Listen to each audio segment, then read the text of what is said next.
saya undang untuk masuk ke dalam, karena ibadah kita akan segera mulai. Sebelumnya kita akan berdoa. Mari kita berdoa. Bapa kami dalam Tuhan Yesus, kami mengucap syukur Tuhan. Kalau pada pagi hari ini Tuhan, kami masih boleh ada di sini Tuhan Yesus, itu bukan suatu kebetulan Bapa. Dan kami tahu Bapa, itu suatu anugerah bagi kami Bapa, karena kami masih diizinkan untuk duduk diam, untuk memuji Engkau Bapa, menyembah Engkau Tuhan, untuk memuliakan Engkau Bapa di tempat ini Tuhan Yesus. Kami sangat percaya Tuhan Yesus, tidak ada suatu kebetulan Tuhan.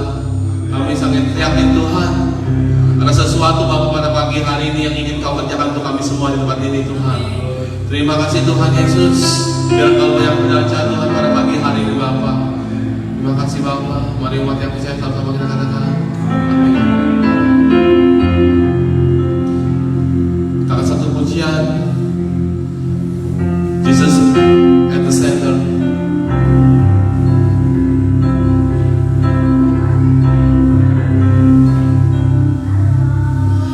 Jesus at the center, all we know.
Setiap masalah kami Bapak yang ada Tuhan, Engkau angkat di dalam nama Tuhan Yesus. Kami sangat percaya Tuhan, setiap penyakit kami Tuhan Kau angkat di dalam nama Tuhan Yesus. Setiap pergumulan Tuhan yang ada Tuhan pada pagi hari ini Tuhan, kami serahkan semuanya ke dalam tangan Bapak. Yang Kau belum ada pekerjaan Tuhan di dalam nama Tuhan Yesus, kami percaya Tuhan Kau akan berikan pekerjaan Tuhan. Oh dalam nama Yesus, yang belum mendapatkan jodoh Tuhan, kami percaya Tuhan Engkau akan memberikan jodoh yang terbaik Tuhan.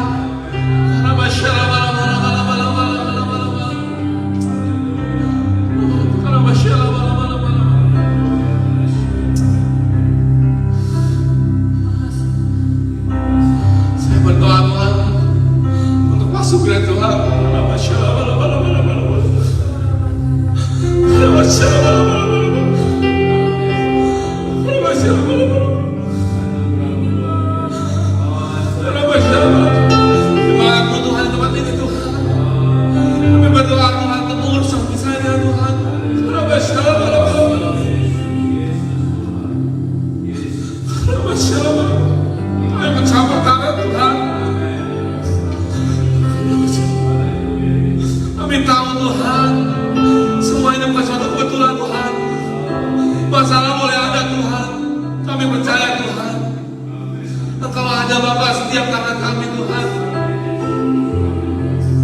dalam pengerjaan visanya Tuhan, dalam setiap dana Tuhan. Jangan biarkan dia berharap pada manusia Tuhan. Kami biarkan dia berharap pada Tuhan Yesus, Tuhan Allah semesta alam, Allah yang punya uang. Kami percaya Tuhan dalam Tuhan Yesus. Dana-dananya akan siap Tuhan, surat-suratnya akan keluar Tuhan. Dari setiap imigrasi Tuhan, Kau campur tangan Tuhan, supaya mereka memberikan hal yang terbaik Tuhan.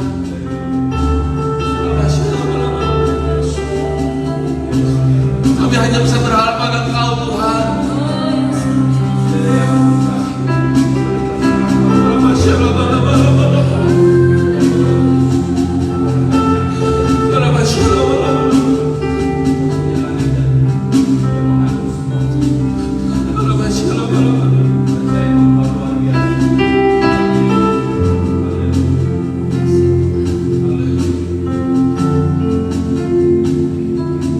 From my heart to the heaven, Jesus be the center.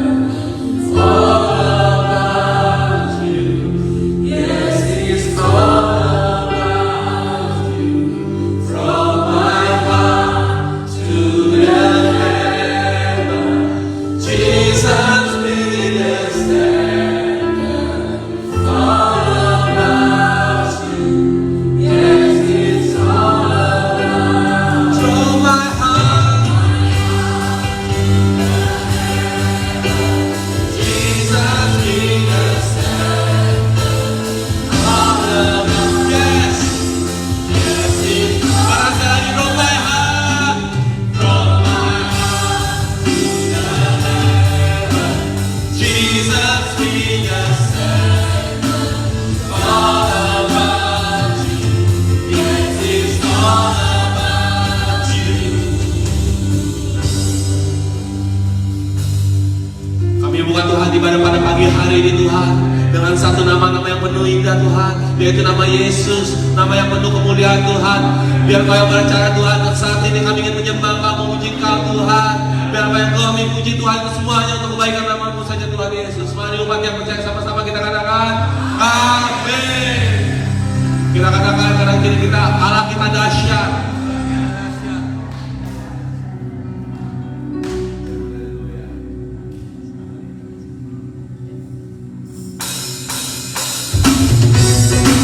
Kita terus angkat tangan kita di atas kepala.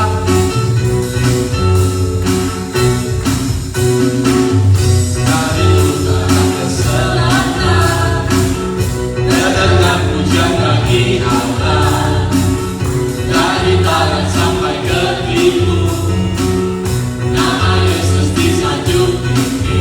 Dari pulau-pulau, lembah-lembah, gunung-gunung yang tinggi.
kasih Tuhan pada pagi hari ini, amin. Hari ini minggu kesaksian, jadi Ibu Canida ingin bersaksi. Kita beri kemuliaan bagi Yesus.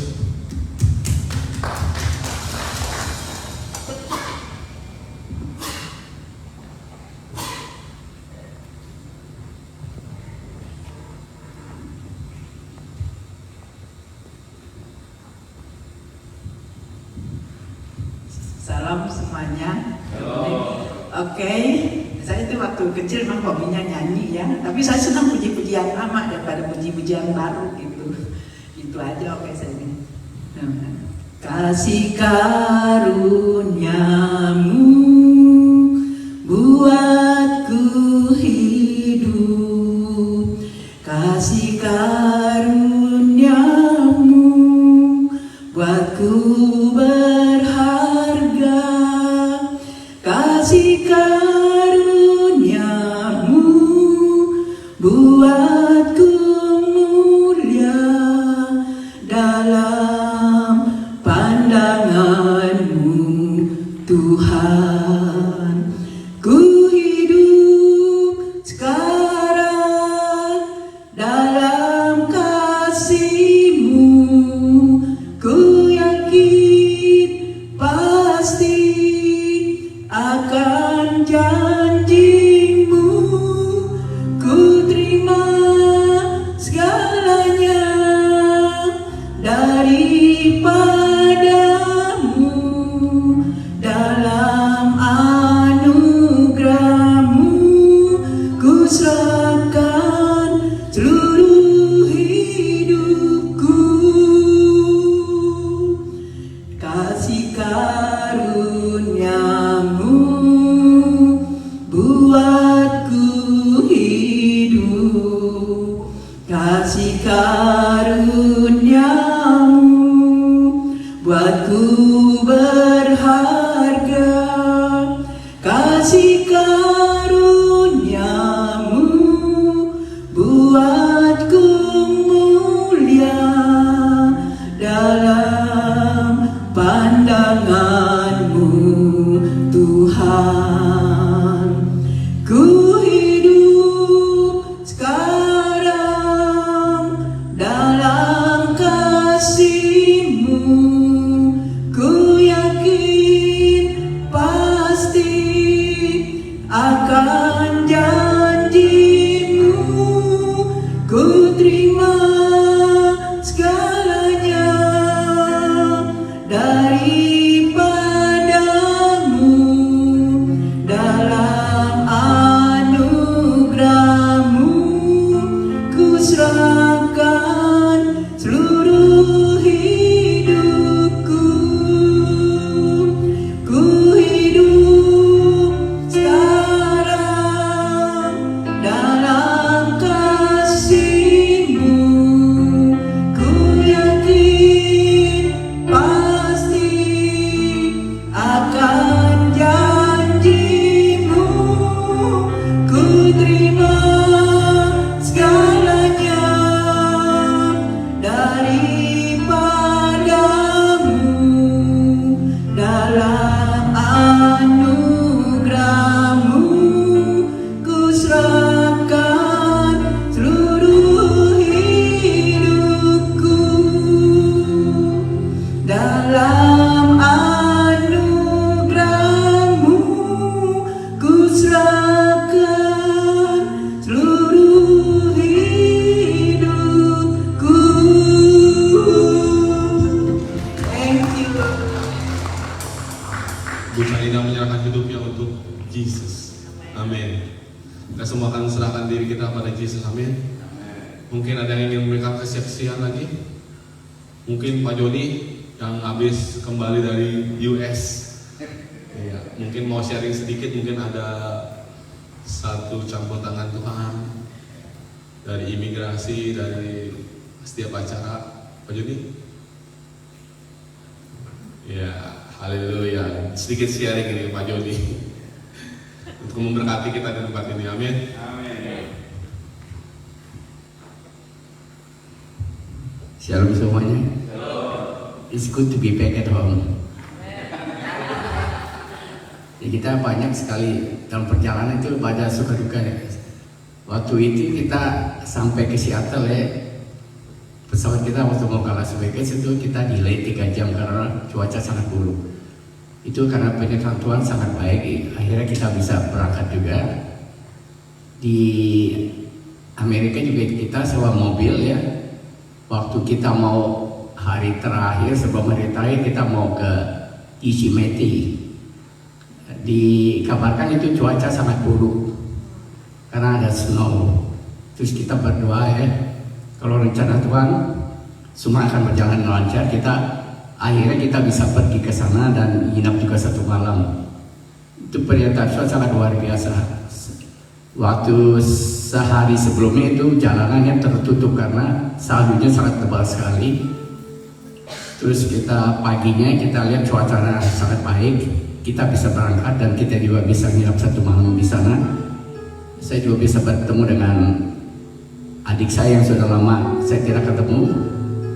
Mereka juga sangat senang bisa bertemu dengan saya. Ini semua karena penyertaan Tuhan yang luar biasa yang selalu menyertai kita dalam segala apapun. Yang kita bisa tiba dengan selamat dan wedding juga berjalan dengan lancar. Ini semua juga pernyataan Tuhan. Jadi saya mengucap syukur kepada Tuhan selalu bersama dengan kita dalam segala apapun.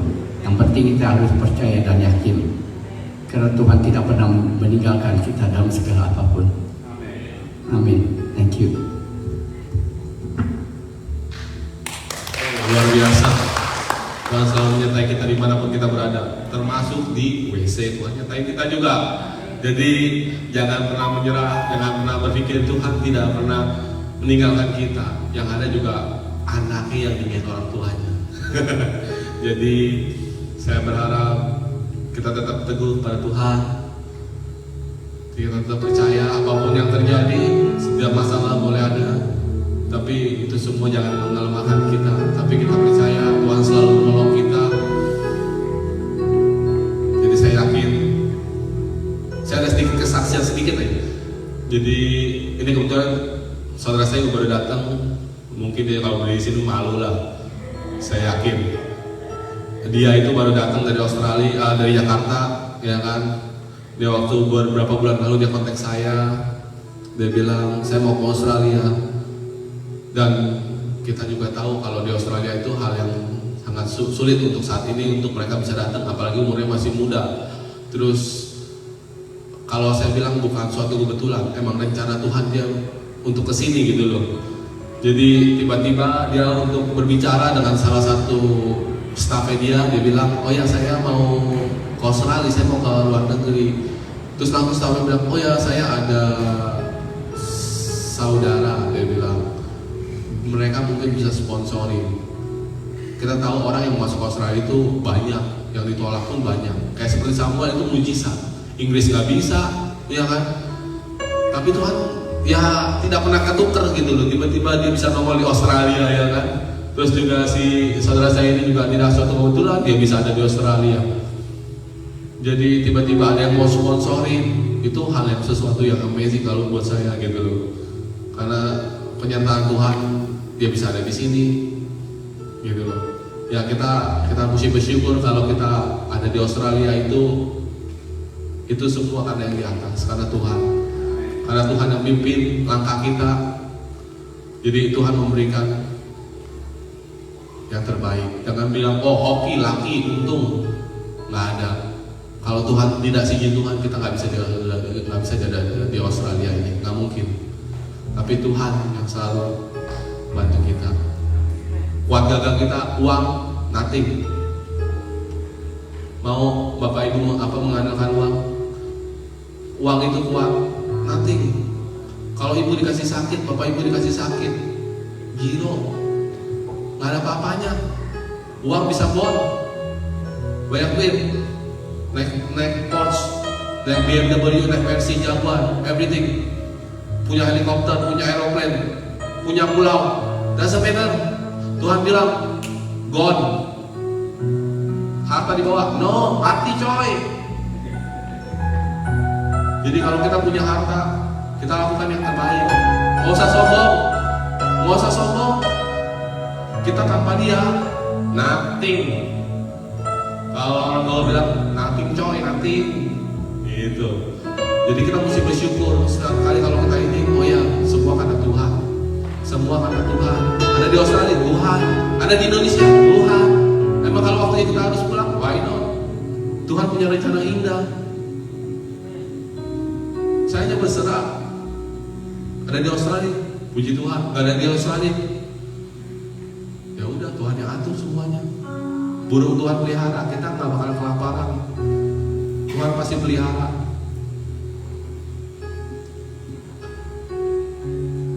Jadi saya percaya semua dalam pimpinan Tuhan. Kita siapkan hati kita akan masuk dalam kebenaran firman Tuhan. Kita akan suatu pujian. Walaupun tak dapat melihat.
Tuhan Yesus yang baik, kami bersyukur untuk semua kebaikan-Mu.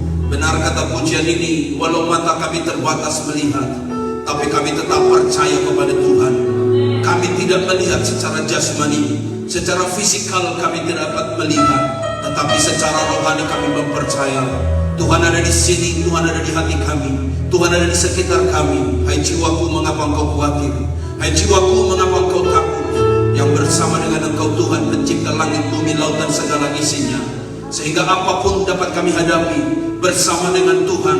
Seperti Paulus berkata, segala perkara dapat aku tanggung di dalam Dia yang memberi kekuatan kepadaku. Badaikah, ombakkah, lembahkah, gunung terjalkah, apapun yang sedang merintangi hari-hari hidup kami, selalu kami percaya masih ada Tuhan, masih ada mujizat, masih ada Tuhan, masih ada pertolongan. Sehingga kami yakin dalam hidup ini kami berkata, bagi Tuhan tidak ada yang mustahil. Terima kasih untuk hari yang baik ini. Tuhan meringankan langkah kami datang ke rumah Tuhan, karena kami mengimani dan percaya satu hari di rumah Tuhan jauh lebih baik daripada 1000 hari di tempat lain. Rumah Tuhan adalah Bethlehem, rumah roti, rumah berkat, rumah pertolongan, rumah mujizat, rumah kesembuhan, rumah pemulihan, di mana apa yang dunia tidak mampu sediakan, itu Tuhan kami sanggup kerjakan di tengah-tengah kami. Olehnya Bapa, kami percaya awal pertengahan sampai akhirnya ibadah kami dalam pengurapan Tuhan menjamah mencengkeram hidup kami, sehingga kami menjadi tawanan roh untuk berjalan mengalami mujizat dan pertolongan Tuhan dari waktu ke waktu, hari ke hari, minggu ke minggu, bulan ke bulan, tahun ke tahun, sehingga kami ada di minggu yang ketiga. Di bulan Maret ini kami percaya tidak ada yang kebetulan, semua karena pertolongan anugerah Tuhan. Waktu yang baik kami akan mendengar firman-Mu. Kami percaya ini bukan kalimat manusia, kami percaya ini bukan perkataan manusia, tetapi ini perkataan Tuhan yang mengandung janji penuh dengan kuasa. Sampaikan isi hati-Mu, beri kami firman itu, karena kami menyadari manusia jasmani membutuhkan nasi, tapi manusia rohani kami membutuhkan firman-Mu. Urapi hamba-Mu pakai bibir lidahnya, sembunyikan dia di balik salib.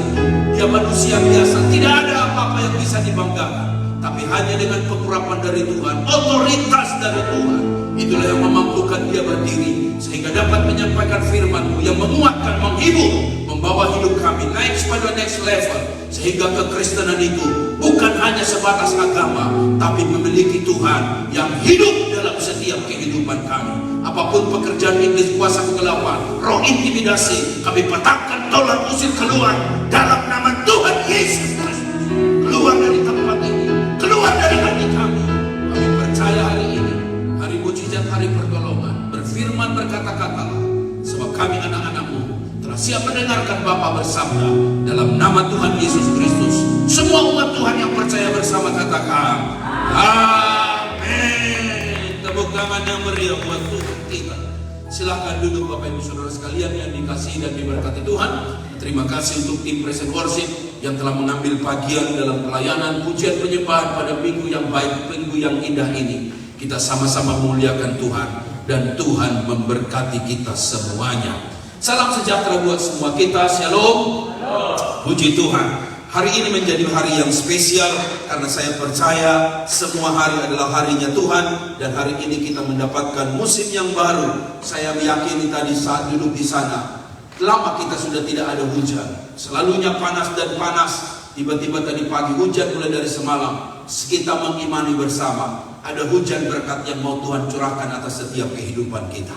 Amin. Tidak situasi akan mendistract iman kita, tidak keadaan yang akan melemahkan iman kita, tapi kita percaya iman kita mengatasi keadaan, iman kita mengatasi situasi, sehingga apapun yang terjadi selalu kita berkata, aku diberkati oleh Tuhan. Katakan amin.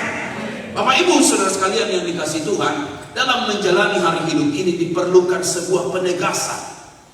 Kata penegasan itu dalam kalimat psikologi disebut dengan afirmasi. Sebuah penegasan untuk menyatakan setiap kali kita bangun pagi, kita lihat cermin, kita berkata, aku ini orang yang dikasihi Tuhan. Aku ini orang yang disayangi oleh keluarga. Aku ini orang yang disayangi oleh pasangan. Bahkan juga kita di dalam cermin itu kita berkata bahwa aku ini adalah orang yang diberkati oleh Tuhan. Aku bukan orang sial, aku bukan orang malang, aku bukan orang gila, aku bukan orang bodoh, tapi aku orang yang diberkati Tuhan. Bahkan di depan cermin kita perlu katakan juga bahwa semua dapat aku lakukan bersama dengan Tuhan, sehingga berkata, I can do it. Apalagi kalau pakai sepatu Nike, pasti dia bilang, just do it. Pakai sepatu Adidas, pasti dia bilang, impossible, nothing is impossible. Nah, Bapak Ibu Saudara sekalian yang dikasihi Tuhan, termasuk juga di dalam pemilu perlu penegasan. Siapa sih yang menang? Oleh karena hasil rekapitulasi KPU, maka dinyatakan Prabowo katanya sebuah penegasan unggul di 29 provinsi. Oh, keren sekali. Untuk nomor 2, hidup nomor 2. Untuk nomor 3, hidup nomor 3. Untuk nomor 1, bayangkan 2 provinsi dipegang, Aceh dan Sumatera Barat. Daerah istimewa Aceh itu kelompoknya nomor 1. Ini sebuah penegasan. Saya tahu ada pro kontra, saya tahu ada hal yang disebut dengan hak angket, saya tahu ada yang disebut dengan ada ini yang disebut dengan penyimpangan, tetapi yang jelas semua perlu penegasan. Termasuk juga yaitu puasa. Puasa sedang terjadi di Indonesia, kelompok saudara kita Muslim sedang menjalankan puasa. Maka di radio kemarin, waktu saya menyiar di radio, saya bersama dengan Pak Yong, kami membahas tentang bahwa tanggal 11 Maret itu ada 3 hari besar. Yang pertama hari yaitu Nyepi, lalu yang kedua hari puasa, yang ketiga jangan lupa sejarah Indonesia, Super Semar, surat perintah 11 Maret. Yang menjadi pertanyaan besar, mana itu surat? Karena muncul 3 surat, tapi 3-tiganya dinyatakan tidak ada yang asli. Bapak Ibu, di waktu membahas tentang puasa, muncul ada kalimat begini, bagaimana dengan obat tetes mata yang dimasukkan ke dalam mata? Karena ada dalil mengatakan bahwa setiap apa yang masuk di waktu-waktu puasa itu dinyatakan haram. Lalu muncul pertanyaan, bagaimana kalau kita sakit mata, lalu kemudian kita tetes sesuatu di mata kita? Bukankah mata ini adalah sesuatu yang disebut dengan satu ruang? Yang kalau tetes mata itu, menurut saudara kita Muslim, apakah yang disebut itu dengan haram? Nah, Bapak Ibu Saudara sekalian yang dikasihi Tuhan, semua bisa berkomentar, tapi butuh penegasan. Dan penegasan muncul dari MUI yang berkata, memang betul hidung ada lubangnya, memang betul telinga ada lubangnya, memang betul mulut ada lubangnya, dan hanya 4 lubang yang dinyatakan lubang yang disebut dengan batal kalau itu puasa, dan itu adalah hidung, mulut, dubur, dan juga yang disebut dengan telinga. Tetapi disebut penegasan tetes mata tidak haram. Nah, Bapak Ibu Saudara sekalian yang dikasihi Tuhan, di mana-mana kita hidup perlu penegasan. Termasuk Yeremia 29 ini sedang menegaskan kepada umat Tuhan, hai umat Tuhan, dengar bahwa aku Tuhan punya rancangan bagi hidupmu, dan rencana itu bukan rencana kecelakaan. Sekalipun engkau tidak punya rancangan, tidak punya tujuan, tidak punya purpose, tidak punya yang disebut project, tapi Tuhan punya rancangan yang hebat buat hidupmu, dan rancangan itu bukan rancangan kegagalan, bukan rancangan kecelakaan, bukan rancangan kebinasaan, tapi rancangan masa depan yang penuh dengan harapan. Kita mengerti bersama Bapak Ibu, ayat ini harus kita ucapkan. Untuk kita bilang begini, hai Greg Muller, for I know the plans I have for you, Greg Muller, Pastor Greg, aku punya rancangan yang hebat padamu. Anda bisa menaruh nama masing-masing. Termasuk kita taruh kepada nama Narwastu. Hai Narwastu, Tuhan punya rancangan untuk gereja Narwastu. Mengapa ada gereja Narwastu di Sydney ini? Karena Tuhan sedang punya rancangan untuk gereja Tuhan ini. Dan kita percaya rancangannya bukan kecelakaan, tapi masa depan yang penuh dengan harapan.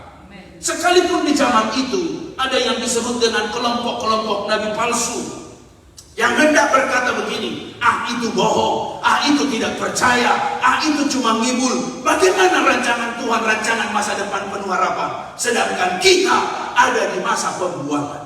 Cerita masa pembuangan penderitaan, cerita masa pembuangan masalah yang disebut dengan masalah pergumulan demi pergumulan. Lalu mereka berkata, jangan dengarkan Nabi Yeremia, Yeremia punya nubuatan bohong. dan nabi-nabi palsu ini muncul hendak mau meragukan apa yang disampaikan Nabi Yeremia.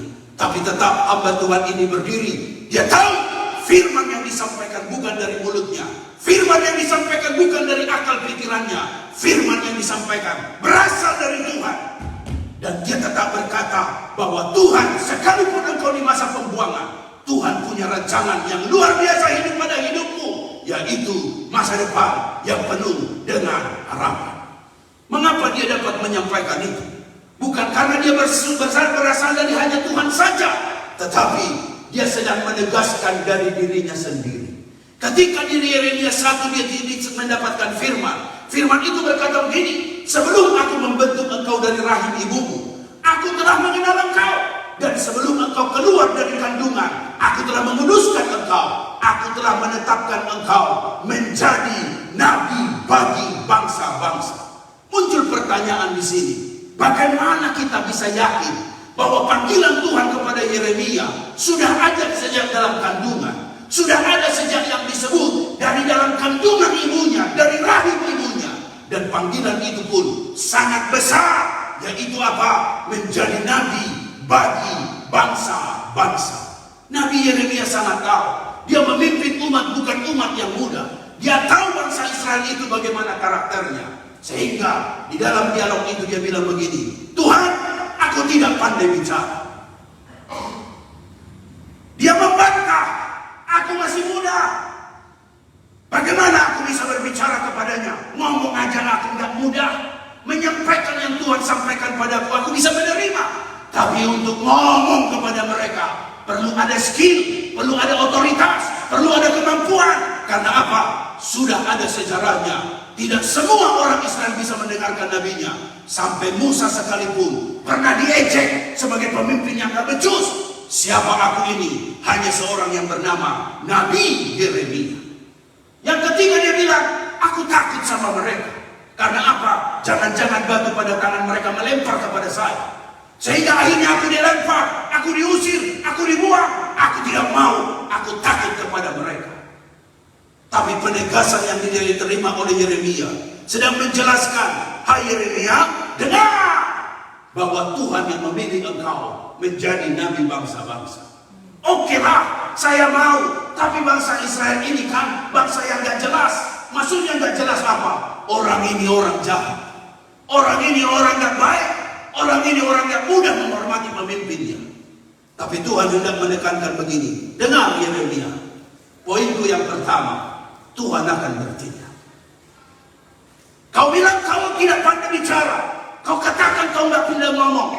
Lihat ayat yang berikutnya dikatakan, lalu Tuhan mengulurkan tangannya menjamah mulutku.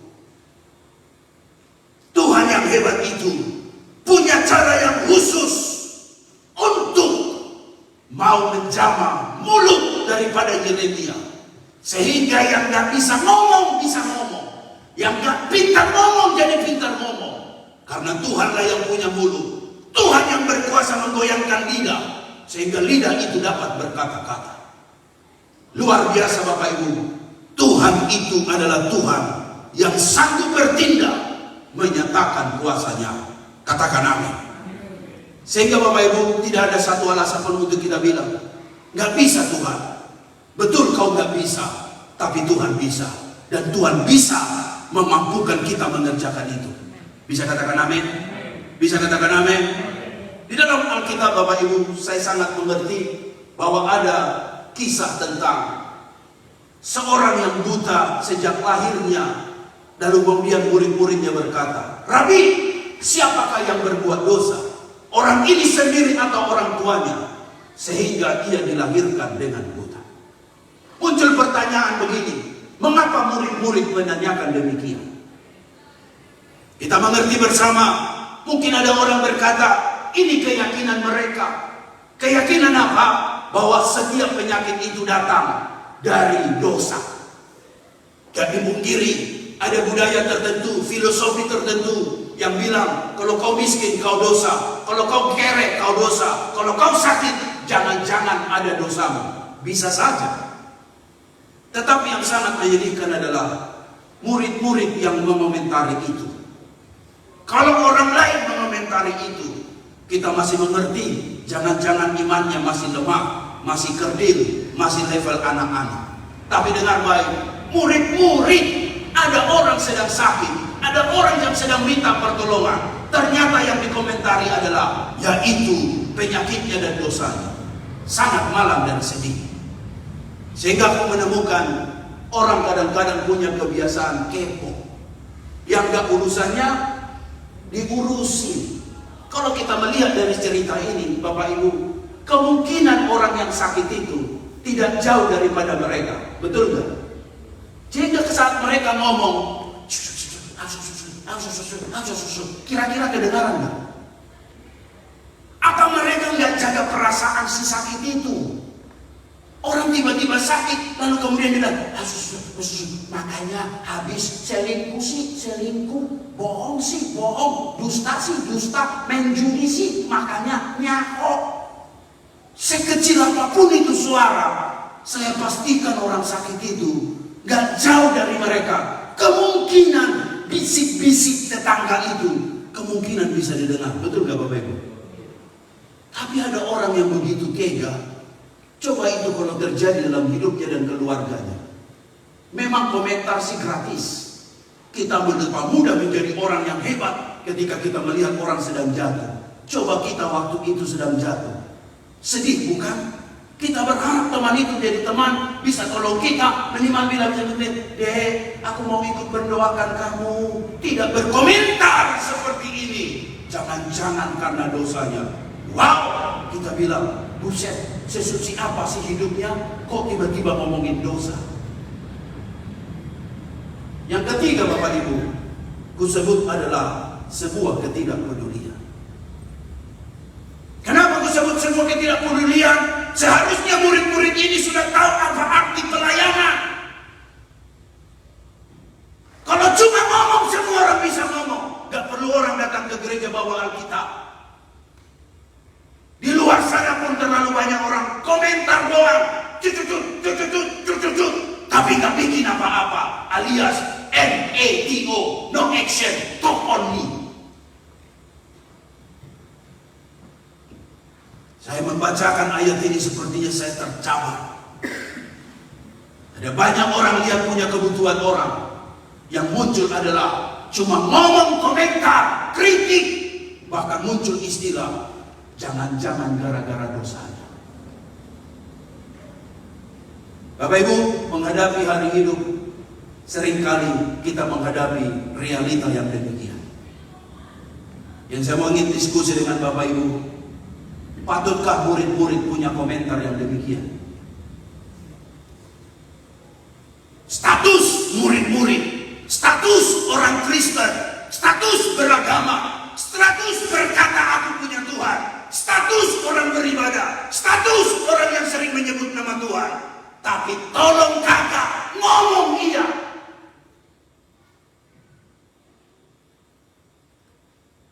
Bapak Ibu Saudara sekalian yang dikasihi Tuhan, berbeda dengan Yesus.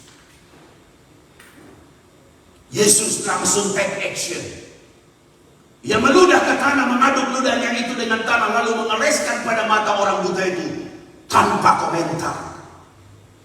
Lalu kemudian pergilah basuhlah dirimu dalam kolam Siloam. At the end, ayat yang ke-7, orang itu sembuh dan orang itu pulih.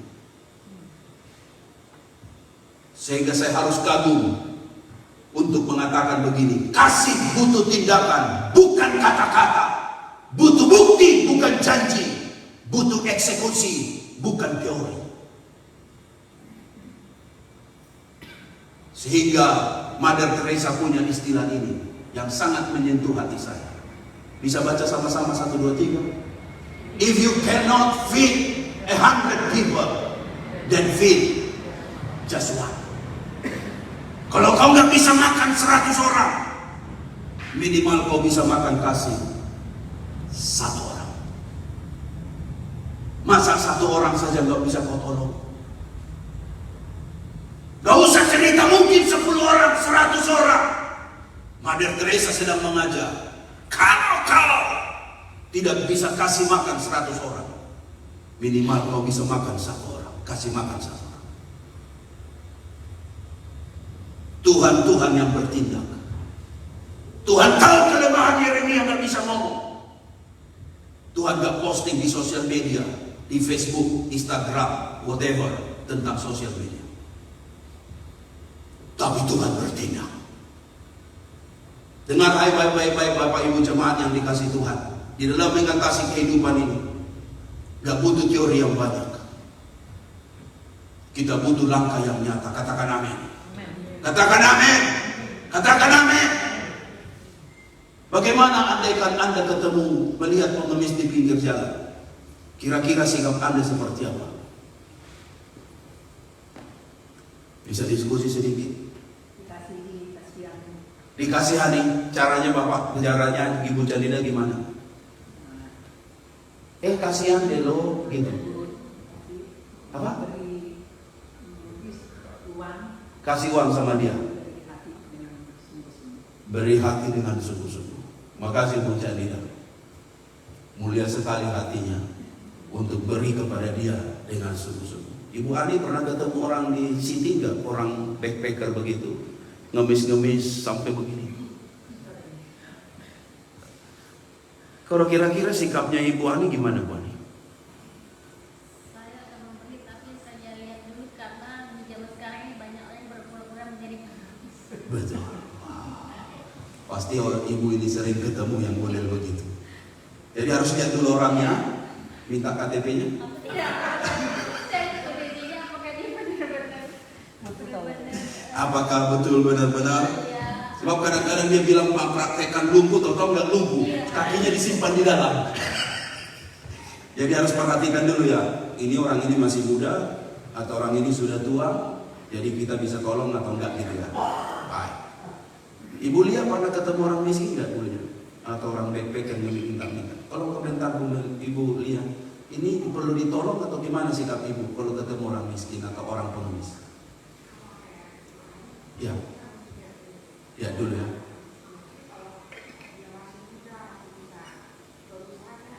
Ya kasih ya, betul.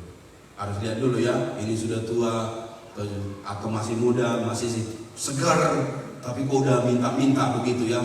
Kita harus lihat dulu baru kita tolong. Kalau orang tua kira-kira perlu tahu juga ini duda kah atau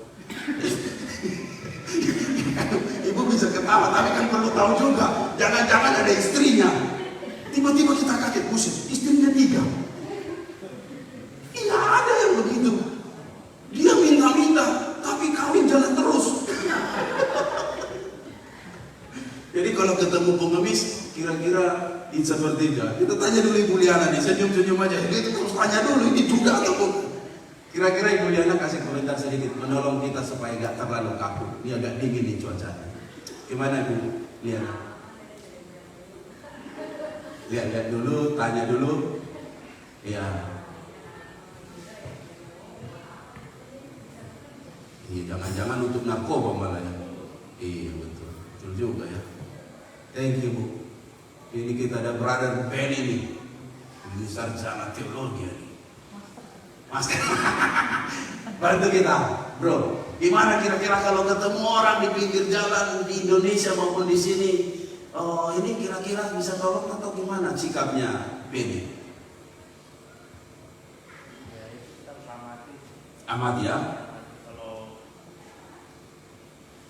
Kalau misalnya kita lihat masih bisa produktif, ya kalau nggak bisa bantu, kalau nggak mau bantu uang, ya bantu nasihat di sana ada kerjaan.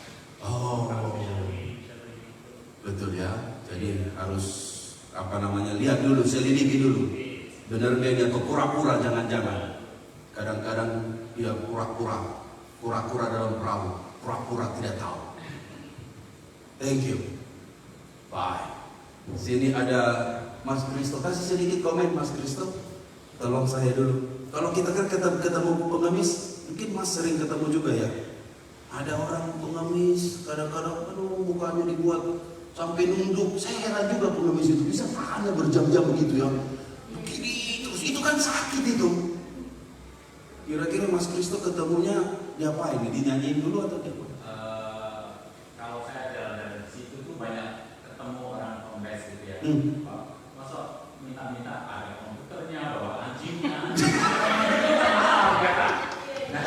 sedangkan mereka itu kan sudah dapat dari gubernur. Iya, iya. Nah, buat apa yang kasih? Nah, aku juga melihat.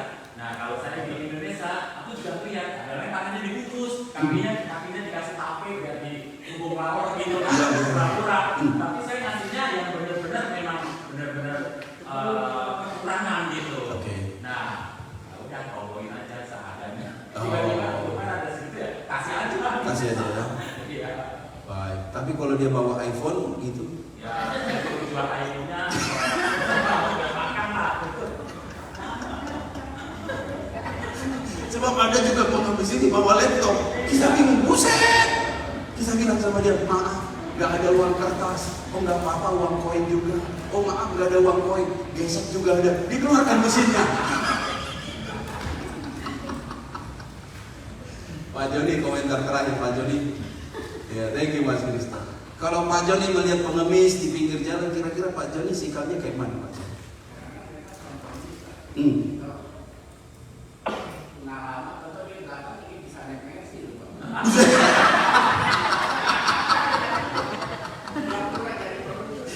Naik versi ya.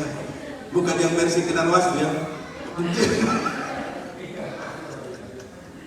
Tentu mereka uangnya banyak ya. Jadi bisnis ya. Tapi gimana kita bisa tahu itu orang butuh atau enggak? Iya, kebanyakan sih dari kejadian sehari-hari kita bisa lihat.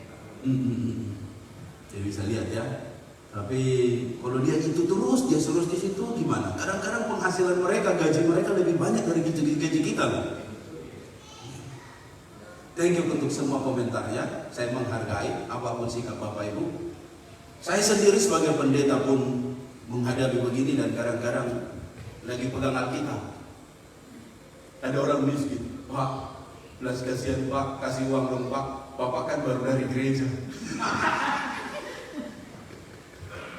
Kita kan langsung tertuduh kan kita. Ada Alkitab lagi di tangan kan. Jadi kadang-kadang, buset, apa saya? Tiba-tiba satu ketika Roh Kudus mengingatkan saya sikap ini. Kalau nggak bisa kasih apa-apa, tolong jangan komentar.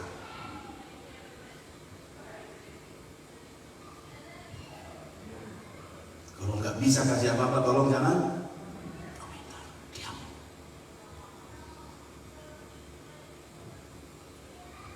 Tapi kalau sudah ngasih apa-apa, juga jangan komentar.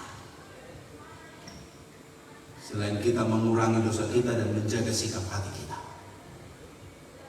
Jadi kalau saya ketemu pengemis, saya nggak bisa apa-apa, nggak bisa kasih apa-apa, saya diam aja. Dan saya nggak perlu bahas kesusahan dia. Entah apapun tujuan dia uang itu, ataupun mungkin ini tipu muslihat, atau mungkin ini sindikat, saya harus cip mulut saya.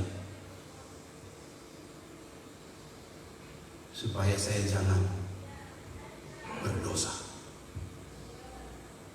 Bapak Ibu, di gereja ini selalu diajarkan pola hidup. Bagaimana kita menyikapi hidup. Kalau bisa Bapak Ibu ambil komentar ini atau statement ini. Kalau nggak bisa kasih apa-apa, jangan ngomong. Jangan bahas hidupnya. Jangan bahas kesusahannya. Berusaha diam. Sebab takut yang kita ngomong belum tentu betul. Sama seperti orang murid-murid tadi. Siapa yang berdosa? Mereka memang ngomong banyak. Jangan-jangan orangnya, jangan-jangan dia, jangan-jangan mungkin orang tuanya, atau karena hukum dosa yang lama. Tapi Yesus gak ngomong banyak. Dia bertindak. Karena tindakan jauh lebih baik daripada sebatas hanya komentar. Amin Bapak Ibu. Gak bisa tolong diam. Itu menandakan ada hal yang kamu mau kerjakan. Kadang-kadang saya harus uji. Dia datang gak 2-3 kali. Atau ada gerakan gak di hati saya. Kalau tidak ada gerakan, saya diam. Daripada saya bahas dosanya, saya bahas, oh jangan-jangan untuk narkoba, oh jangan-jangan ini tipu muslihat, oh jangan-jangan ini yang di koran-koran itu. Saya takut berdosa. Yang saya ngomong takut gak benar. Sekali lagi Mother Teresa mengajar, Love begins at home. It is not how much we give atau we do, but how much love we put in that action. Buat apa kamu memberi tapi terpaksa? Buat apa kamu nolong tapi ngedumel? Buat apa kamu berkorban tapi kamu ngoceh? Nasihat dari Mother Teresa, letakkan kasih dalam setiap pemberian. Bukan berapa banyak yang kamu beri, tapi berapa besar kasihmu kamu letak di pemberian itu. Sekalipun pemberian itu hanya dari kekuranganmu, tapi kalau itu dasar datangnya daripada kasih, jauh lebih berfaedah daripada pemberian hanya karena terpaksa.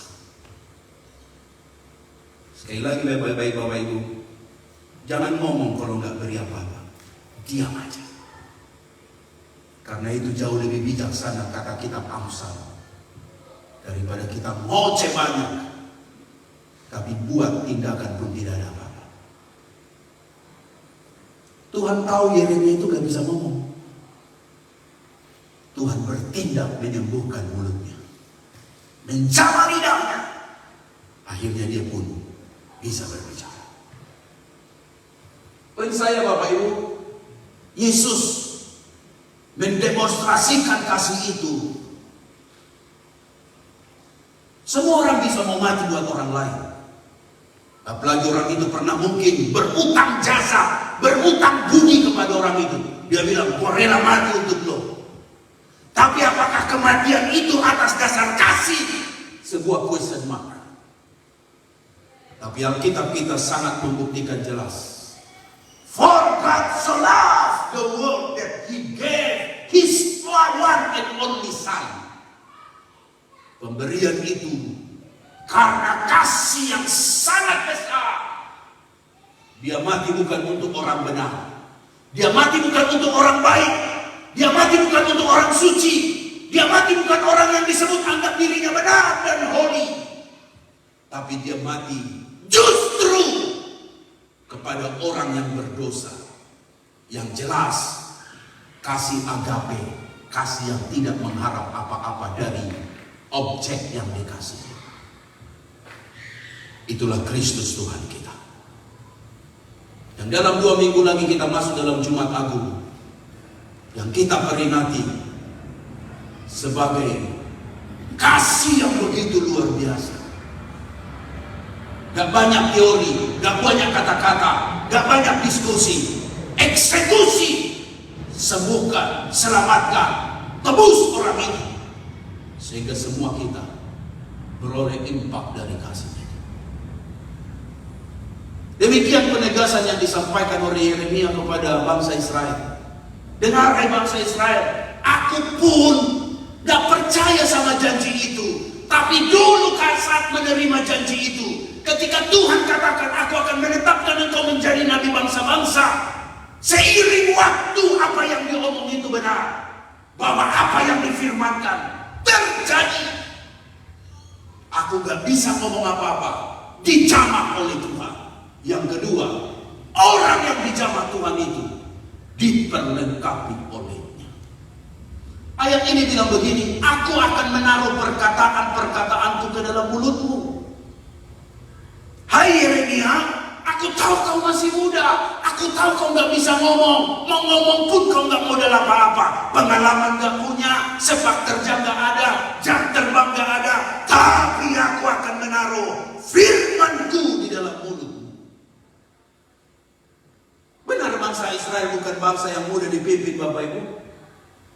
Bangsa ini bangsa yang gampang marah, mudah kecewa, keras kepala, negative thinking, negative thinker. Apapun yang dibuat, mau balik ke Mesir aja. Apapun yang dikerjakan, baru nyembah Tuhan, udah nyembah lembu emas, baru nyembah kepada Tuhan, udah cari Baal. Itu mentalitas orang Israel itu. Curigaan. Gak ada air bersungut, gak ada makanan, marah. Tuhan bilang Yeremia, Aku mengutus kamu kepada bangsa yang demikian. Tapi jangan lupa, aku akan memperlengkapi kamu. Dan aku akan menaruh perkataan-perkataanku dalam mulut. Bapak Ibu, benar. Di kisahnya ini kita dapat melihat. Sehingga Tuhan berkata, janganlah takut kepada mereka. Baca dengan kuat ayat 8, 1, 2, 3. Janganlah takut kepada mereka, sebab aku menyertai engkau untuk melepaskan engkau. Demikianlah firman Tuhan. Bapak Ibu, kalau Tuhan yang mengutus engkau, Tuhan akan memperlengkapi engkau. Jangan takut, katakan amin. Jangan takut, katakan amin. Kalaupun mungkin kau berkata, saya nggak bisa Pak, saya nggak mampu Pak, saya nggak sanggup Pak. Dengar, masih ada Tuhan. Haleluya, haleluya, haleluya. Kalau kau berkata, aku nggak bisa Pak, aku nggak mampu Pak, aku nggak sanggup Pak, taruh di imanmu, masih ada Tuhan. Dan saya percaya Tuhan tidak akan pernah meninggalkan kita. Haleluya, amin. Tuhan gak akan pernah membiarkan kita. Sudah terlalu banyak kesaksian yang kita dengar tentang hal itu, termasuk gereja Narwasku ini. Mulai daripada awal berdirinya gereja ini, memang cuma berharap sama Tuhan. 2015 saya datang ke Australia Sydney. Mulai persekutuan doa. Saya tahu di sini ada orang-orang lama yang tahu kisah itu.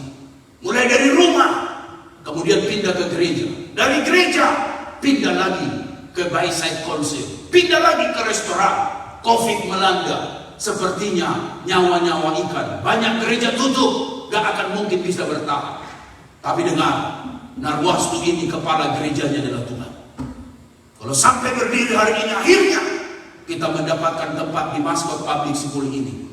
Saya meyakini sungguh, dengar baik, bukan karena pendeta ini, bukan karena leadernya, bukan karena umatnya, tapi dengar, sang pemilik adalah Tuhan. Dialah yang mempunyai gerejanya. Katakan amin. Dan bagaimana itu bisa terjadi Pak Pendeta? Itulah makanya Tuhan kirimkan Bapak Ibu ke sini. Jawaban doa Narwastu ini tidak mungkin ada Narwastu kalau nggak ada gembalanya. Tidak mungkin disebut gembala umat kalau tidak ada jemaatnya. Dikirimnya lah kita di sini, sehingga kita menjadi bahagian dari kelengkapan yang Tuhan sempurnakan, sehingga Narwastu bisa jalan sampai pada hari yang indah. Saya yakin sesuai namanya. Nama Narwastu itu apa Pak Pendeta? Mudah saja. Nama Narwastu itu nama minyak. Minyak itu ditumpahkan pada Yesus. Minyak itu 3 ciri. Yang pertama, minyak itu mahal, sangat mahal. Harga seorang yang bekerja sebagai buruh selama 1 tahun, 300 dinar harga minyak itu diberikan kepada Yesus. Yang kedua, minyak itu wangi dan sangat wangi, sehingga setetes dia terjatuh, harum semerbaklah ruangan itu, kata Alkitab. Dan Narwastu itu minyak mahal, minyak wangi. Yang ketiga, jangan lupa, minyak yang mahal, minyak yang wangi itu untuk Tuhan Yesus. Itulah Narwastu, nama gerejanya. Dan nama Narwastu ini, dengar, selagi gereja ini untuk Tuhan Yesus, Tuhan akan terus pertahankan Narwastu bagi kemuliaan nama Tuhan. Haleluya. Beri tepuk tangan dulu yang meriah buat Tuhan kita yang hebat. Tuhan sudah uji pelayanan ini. Dari hanya cuma sebuah gitar butut bersama dengan kinceringan, kita jalan. Hanya sebuah gitar butut dengan kinceringan tepuk tangan, kita jalan. Speaker nggak ada, apa tidak ada, tapi pendetanya semangat berkhotbah. Saya menyampaikan firman, terus jalan tanpa disadari. Dari 2015 sampai 2024 ini, perjalanannya sudah sekian waktu lamanya. Kalau bisa bertahan Bapak Ibu, semua karena anugerah Tuhan yang luar biasa. Bukan karena hebatnya kita, tapi karena Tuhan memperlengkapi Bapak Ibu, sehingga pendeta ini tidak jadi kurus. Oleh karena dia yang menyapu, dia yang ngepel, dia yang pasang ini, dia pasang itu, dia manjat ke sini, dia manjat ke sana, akhirnya bagaikan monyet. Tidak, tapi Tuhan kirim Bapak Ibu, sehingga apa? Pendeta ini bisa siapkan khotbah. Bapak Ibu bantu ini, bantu ini, bantu ini, set up, cap, langsung mantap. Kalau kita melayani setiap minggu di sini, semua karena kerjasama tim yang luar biasa. Sehingga saya meyakini Superman cuma ada di Hollywood, Superman cuma ada di TV, tapi super team itu ada di Narwastu. Kita tim yang menjadi super karena satu dengan yang lain salah mengerti. Ada yang kurang diselesaikan, ada yang kurang dibereskan, ada yang kurang dikerjakannya. Sehingga setiap minggu kita bisa beribadah dengan mantap luar biasa. Haleluya. Beri tepuk tangan dulu yang meriah buat Tuhan kita. Gak ada di sini bos, semua kita pelayan Tuhan. Katakan amin. Kalaupun ada bos di sini, biasanya ku sebut BOS, bekas orang sinting. Semua orang datang di sini melayani. Lihat motor dibersihkan, lihat sampah diambil. Gak dipanggil begini, Pak Gret, sampah. Gak ada di sini. Kalau ada di sini dia pasti belum bertobat. Makanya di sini kita semua kerjasama melayani. Katakan haleluya. Katakan haleluya. Semua kita kerjasama. Dan selalu saya yakin kalau umatnya kerjasama, yang kecil mudah diatasi, yang besar gampang diselesaikan. Karena kita rukun, ada unity satu dengan yang lain. Haleluya, haleluya. Masih ingat khotbah yang minggu yang lalu, selalu saya ulang ini untuk mengingatkan Bapak Ibu. Kalaupun ada masalah besar, diapain Pak Jimmy? Dikecilkan. Kalau ada masalah yang kecil, dihilang, gedein.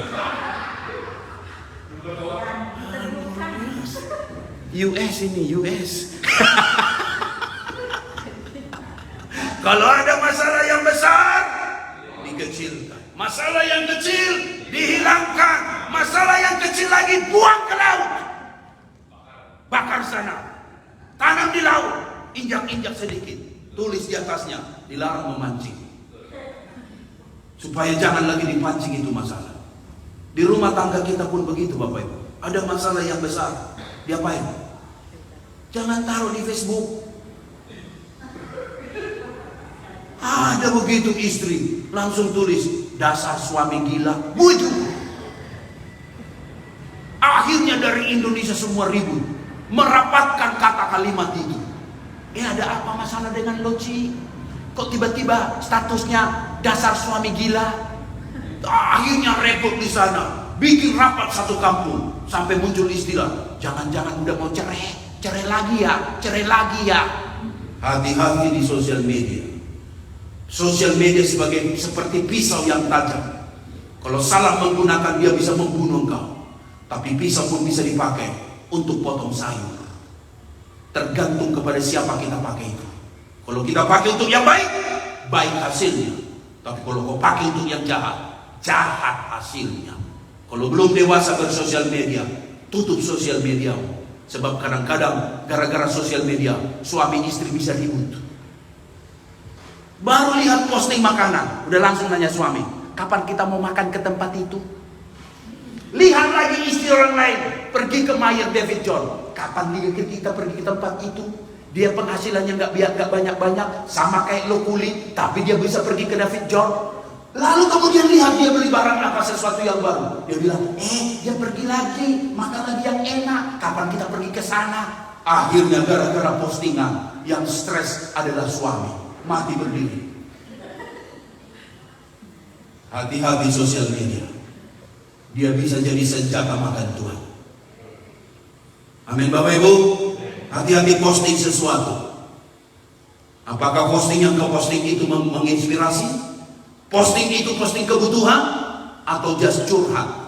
Tapi dengar, curhat di sosial media tempat yang salah. Jangan curhat di sosial media, karena sosial media akan menghancurkan apa yang sudah kau bangun. Olehnya hari yang baik ini Bapak Ibu, apapun masalah yang kita hadapi, masalah yang besar, apa itu? Dikecilkan. Udah lama, jangan beribut terus. Ngalah nggak selalu kalah.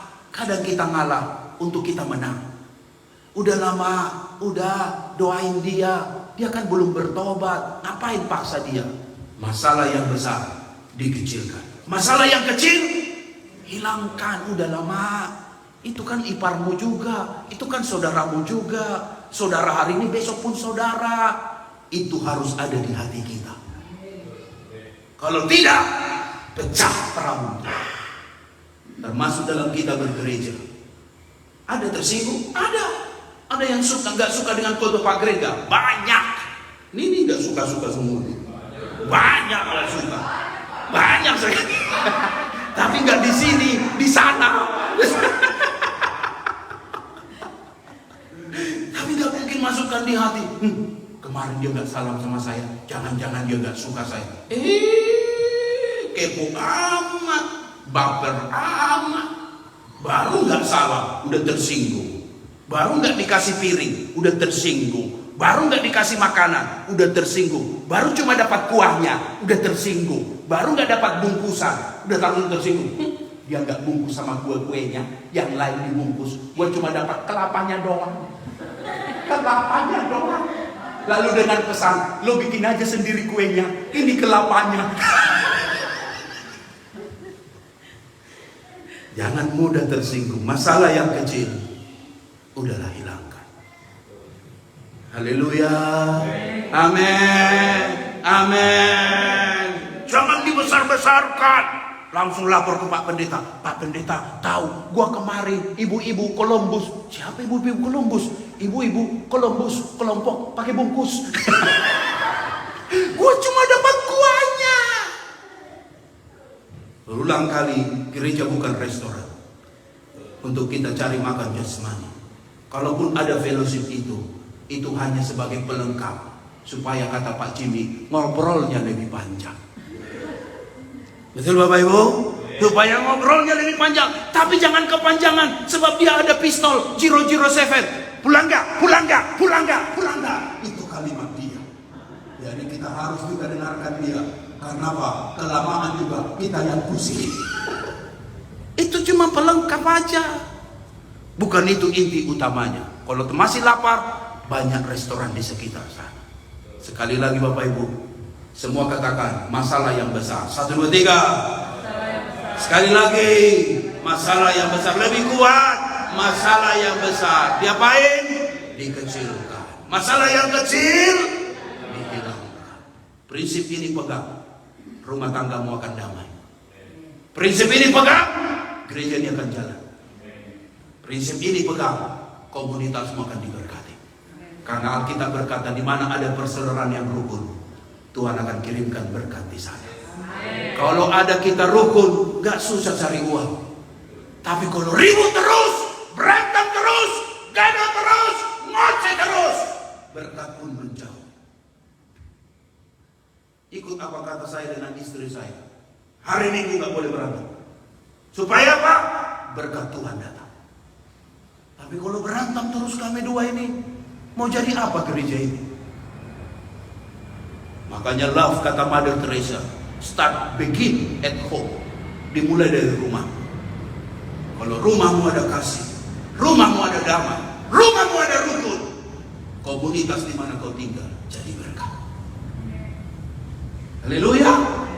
Beri tepuk tangan dulu yang meriah buat Tuhan kita yang hebat ini. Lihat Musa dan Harun.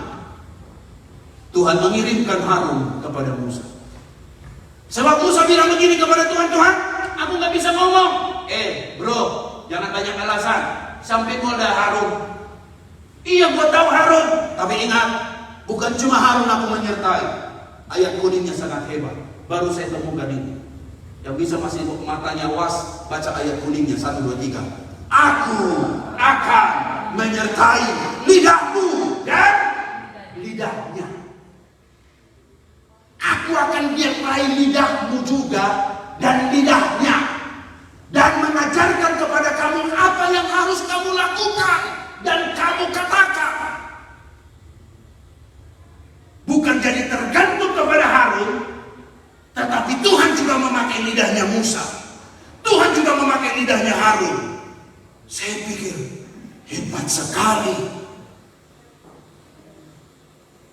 Saya pikir hebat sekali, baru saya ketemu ayat ini. Saya pikir akhirnya setiap kali ngomong Musa, Harun, lo ngomong. Harun, lo ngomong. Harun, lo ngomong. Gak begitu rupanya storynya. Tuhan juga mengurapi lidahnya Musa untuk ngomong, untuk bikin sesuatu, untuk perintah Harun buat apa? karena leadernya adalah Moses. Bapak Ibu, Tuhan memperlengkapi kita. Haleluya. Amin. Demikian Salomo. Ketika dia mau memimpin, Tuhan bilang begini, maksudnya Salomo. Lo mau apa dari gua? Ngomong Betawinya kira-kira begitu. Lo Salomo, kamu mau apa dari Tuhan? Minta apa saja, aku akan kabulkan. Kira-kira kalau pertanyaan itu disampaikan pada Bapak Ibu oleh Tuhan, Bapak Ibu minta apa? Tuhan, saya minta rumah Tuhan. Udah capek ngontrak Tuhan. Tuhan, saya minta jodoh Tuhan. Udah lama jadi jomblo Tuhan. Minta jodoh Tuhan. Tuhan, gue minta anak. Gue udah lama minta anak. Gak punya anak sekian banyak waktu. Minta anak. Saya tahu kebutuhan Bapak Ibu. Kalau Pak Greg minta apa? Tuhan, aku minta Tuhan supaya bisa aku Tuhan. Hari ini Daud nangisnya luar biasa dia. Sampai aku di sana pun terharu. Sama-sama kita di sini saling mendoakan ya. Kita berharap Tuhan itu tak pernah kecewakan orang yang berharap kepadanya. Amin. Amin. Saya tahu itu, saya ngerti itu. Saya kadang-kadang besok saya akan ketemu dengan akunting untuk bicarakan semua vanelas. Jadi harap Bapak Ibu terus doakan karena kami pun sudah booking untuk medical check up untuk cek. Jadi kami sudah booking untuk bulan Mei dapatnya. Panjang sekali. Jadi bulan Mei. Jadi saya harus banyak minum susu Pak Sony. Katanya kalau banyak minum susu ronsennya akan bagus katanya. Jadi putih. Itu kata mitos sih. Jadi harus katanya minum susu yang banyak dan kemudian olahraga sehingga ketika dicek terus putih dan bersih seperti susu. Ada aja orang punya ngomong. Bapak Ibu, saya yakin kalau ditanya begitu banyak bisa kita punya berminta sesuai kebutuhan kita. Tapi hebatnya Salomo dia minta tidak. Dia tidak minta kekayaan. Dia tidak minta kemiskinan, dia tidak minta pangkat. Dia cuma minta satu. Beri hati yang punya hikmat. Kalau ada hikmat pada raja, raja akan tahu apa yang diputuskan. Jika ada hikmat pada raja, dia akan memimpin dengan adil. Kalau ada hikmat kepada raja, dia tidak akan silau dengan uang sogok dan uang undertable. Kalau ada hikmat pada raja, maka dia akan tidak silau kepada orang yang mau ingin korupsi dengan dia. Dan betul Bapak Ibu, Tuhan berikan hikmat pada Salomo.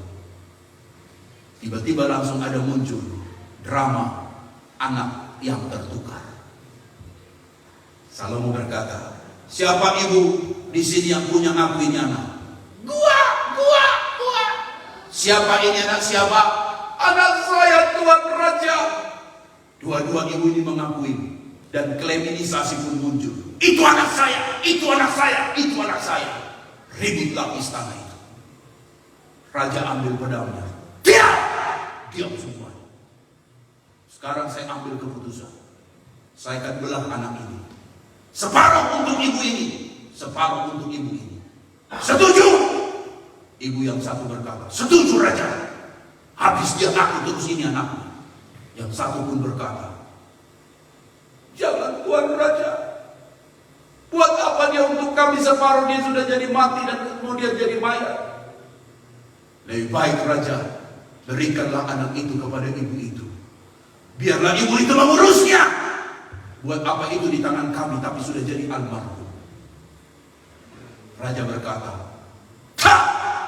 keputusan anak ini bukan anakmu, tapi anak ini, anak ibu ini.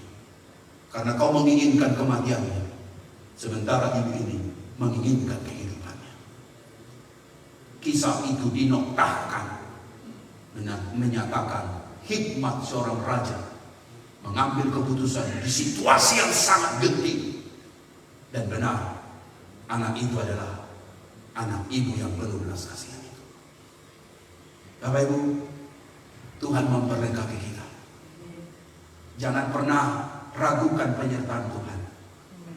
Kadang-kadang bilang, Tuhan kok aku sendiri? No, Tuhan kirimkan Narwastu di sampingmu.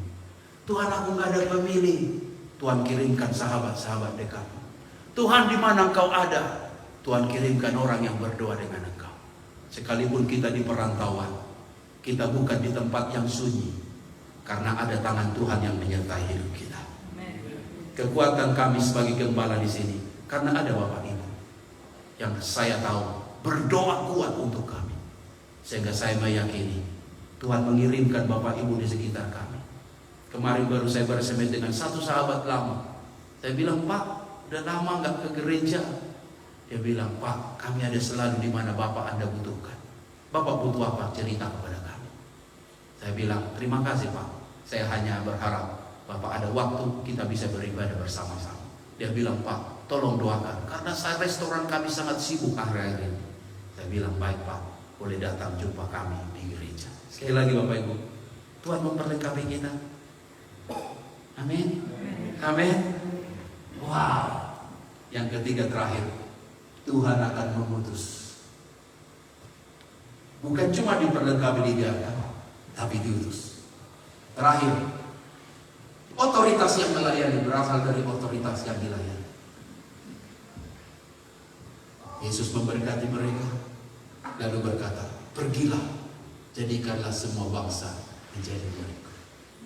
Tuhan memutus kita di daerah ini, dan Tuhan memutus kita di Australia. Orang-orang yang diperlengkapi Tuhan. Otoritas kita dari mana? RACK, Representative of Christ Kingdom. Kita adalah duta-dutanya Tuhan di muka bumi ini. Ada Tuhan di hidup kita. Kita ambasadornya Tuhan. Berarti menghadirkan Tuhan di dunia ini. Gak perlu Tuhan harus turun ke bumi ini. Tapi dengan hadirnya anak-anak Tuhan, kita menampilkan Tuhan di muka bumi ini.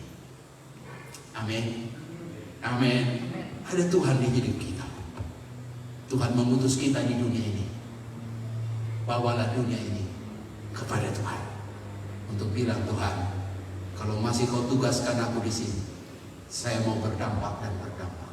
Kalau kita pergi ke konsulat, kedutaan, ada duta-duta besar di sana, duta besar Indonesia.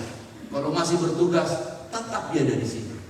Makanya duta besar itu tidak ada pensiun. Sampai dia mati pun dia tetap duta besar. Dan duta besar itu mewakili negara di mana dia diutus. Tahukah Bapak Ibu, lagu Rumah Kita Sendiri itu duta besar tempat di sana. Kalau kau pelarian lari ke sana, gak ada negara manapun bisa tangkap kamu. Karena kamu lari di rumah duta besarmu itu, di rumahmu sendiri. Itu artinya, kalau Tuhan masih putus kita, percayailah, Tuhan punya tujuan mulia buat setiap hidup kita. Tuhan berkati kita. Kita beri tepuk tangan dulu yang meriah.